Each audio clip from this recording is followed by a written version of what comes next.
ہمارے ذہن میں اسلام کا تصور مذہب کا ہے، دین کا ہے ہی نہیں۔ ہم وہی سمجھتے ہیں کہ نماز، ایک تو یہ کہ ہمارے عقائد ٹھیک ہو، نماز روزہ حج زکوٰۃ کا تقاضا ہو، اور کچھ جو ہمارے سوشل کسٹمز ہیں، عیدیں منائیں، جمعہ پڑھے، قربانیاں دیا کریں عید الاضحیٰ میں، بچے کا عقیقہ کریں، مردے کو دفنائیں کفنائیں، شادی ہو تو ایجاب و قبول کرائیں، پھیرے نہیں ڈلوائیں گے۔ بھئی یہ ہمارا دین ہے، ہمارا مذہب ہے، مذہب دین نہیں، دین کا تصور ہی نہیں۔ ہم اتنے خوگر ہو گئے محکومیت کے کہ دین کے اقامت کا تصور، دین کو غالب کرنے کا تصور ہمارے ذہن سے نکل، ذہن میں ہے ہی۔ علماء کو بھی اجنبی سی بات لگتی ہے، یہ کیا بات کہہ رہے ہیں، یہ تو اجنبی سی بات ہے، اس لیے کہ ہمارے ذہنوں سے پہلے مسلمان بادشاہ تھے، ملوکیت تھی، وہ اسلام تو نہیں۔ اسلامی نظام تو خلافت راشدہ کا تھا، ابو بکر اور عمر اور عثمان اور علی اور حضرت حسن کو میں مزید شامل کر، تب 30 برس بنتے ہیں جو حضور نے فرمایا تھا کہ بعد میں تو ملوکیت آ گئی۔ یہ بنو امیہ کے بادشاہ تھے، چاہے خلفاء اپنے آپ کو کہلوائیں، بنو عباس تو بڑے بادشاہ تھے، شہنشاہ تھے، بڑے محل بنائے تھے، اور یہی حال پھر جن کو ہم کہہ دیتے ہیں عثمانی خلفاء، یعنی ترک بادشاہ اور شہنشاہ۔ اس کے بعد آ گئے انگریز نے کہا قانون ہمارا ہوگا، کرمنل لا ہمارا ہوگا، CRPC ہماری ہوگی، سول لا ہمارا ہوگا، نظام ہمارا ہوگا۔ ہاں نماز پڑھ سکتے ہو، روزہ، کوئی تمہارے مذہب سے کوئی دشمنی نہیں، بلکہ انگریز نے تو بڑی رعایت نے کہا تھا تم اپنے فیملی لاز بھی اپنی مرضی سے جیسے چاہو طے کرو۔ آج مسلمان ممالک میں سے بھی اکثر نے اپنے فیملی لاز چھوڑ کر یورپ کے فیملی لاز اختیار، اور پہلی مرتبہ یہ کام کیا تھا ترک نے، اور یورپ کے اخبارات نے پھر تنزیہ لکھا تھا کہ یہ عجیب قوم ہے، کہتی ہے کہ بہترین قانون ہمارے پاس ہے، اور حال یہ ہے کہ فیملی لاز بھی ہم سے مانگ رہے ہیں، رومن لاز سے اخذ کر رہے ہیں فیملی لاز، یہ ان کا حال ہے، کہتے ہیں بہترین قانون ہمارے پاس۔ تو انگریز کے آنے کے بعد اب ہمارا علماء کا قال اللہ و قال رسول یا مدرسہ چلا لیں۔ بہرحال انہوں نے بڑی خدمتیں کی ہیں، اگر یہ نہ ہوتا تو شاید ہمارے ہاں مساجدیں آباد ہی نہ ہوتی، کم سے کم علماء نے وہ پوزیشنیں جو ہیں وہ پر کی ہیں، ایک ڈھانچہ جو ہے وہ برقرار رکھا ہے۔ لیکن انگریز نے تو جو بھی تھا صرف اتنی آزادی دی تھی، اسی کو ہم ذہناً ریکنسائل کر چکے ہیں، بس اسلام یہی ہے۔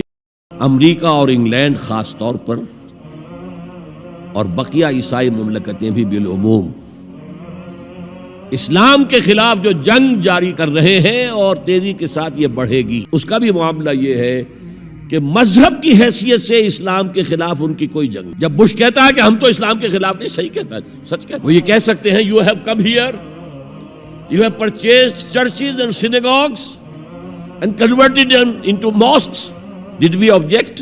تم یہاں آئے، تم نے چرچ خرید کے مسجد بنا لی، سینیگوگ یہودیوں کا خریدا اور مسجد بنا لی، ہم نے کبھی روکا تمہیں؟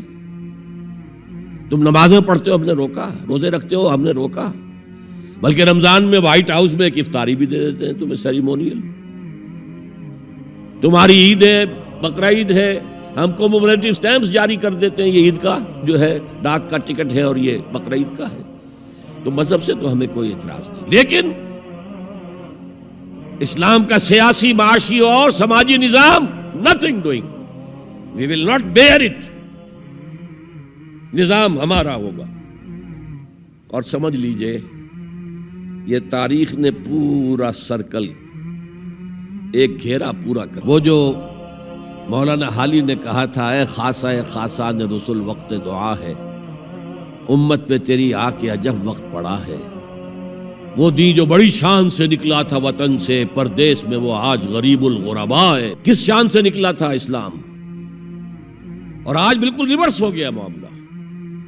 اسلام نے یہ کہا تھا اسلام لے آؤ، ہمارے برابر کے بھائی ہو جاؤ گے۔ ہم یہ بھی نہیں کہیں گے ہم پرانے مسلمان ہیں، سینئر مسلمان ہیں، ہمارے حقوق زیادہ ہیں، تم نیو کمرز ہو، نو مسلم ہو، تمہارے حقوق نہیں، بالکل برابر۔ یہ نہیں تو اسلام کی بالادستی قبول کرو، چھوٹے ہو کر رہو، ہاتھ سے جزیہ پیش کرو، یؤتوا الجزیۃ عن ید وہم صاغرون، پھر تم یہودی رہو مذہب کے طور پر، نظام ہمارا ہوگا، دین حق کا، وہ غالب ہم نے کرنا ہے۔ محمد الرسول اللہ بھیجے گئے دین کو غالب کرنے کے لیے، ہمارے اندر طاقت نہ ہو تو کیا کریں، مجبور ہیں، لیکن طاقت ہو اور پھر دین کو غالب نہ کریں تو ہم تو غدار ہیں اللہ کے۔ لہذا کیا کہتے تھے؟ ایمان لے آؤ برابر کے ہو جاؤ گے، نہیں تو رہو تم عیسائی رہو، یہودی رہو، مجوسی رہو۔ ابھی شروع میں ان تین سے ہی معاملہ تھا نا، لیکن اسلام کی بالادستی نظام ہمارا ہوگا، باقی تم نیچے رہو، اور اگر یہ بھی منظور نہیں تو آؤ تلوار ہمارے اور تمہارے درمیان فیصلہ کرے گی۔ یہی بات تھی کہ نہیں؟ آج وہی بش کہہ رہا ہے نظام ہمارا ہوگا، اس نظام کے نیچے تم رہو، مسلمان رہو، ہندو رہو، عیسائی رہو، کچھ رہو۔ یہ بالکل برعکس کیفیت ہوگی۔ تو آج کا مسلمان جو ہے ان چیزوں سے اس لیے ذہناً غافل ہے کہ حضور کی اتنی تاکیدی حدیث، انی آمرکم بخمس اللہ امرنی بہن بالجماعت والسمع والطاعت والہجرت والجہاد فی سبیل اللہ، کبھی ممبر سے نہ سنائی گئی، اس لیے کہ یہ اس عمل کا نام ہے جو دین کو قائم کر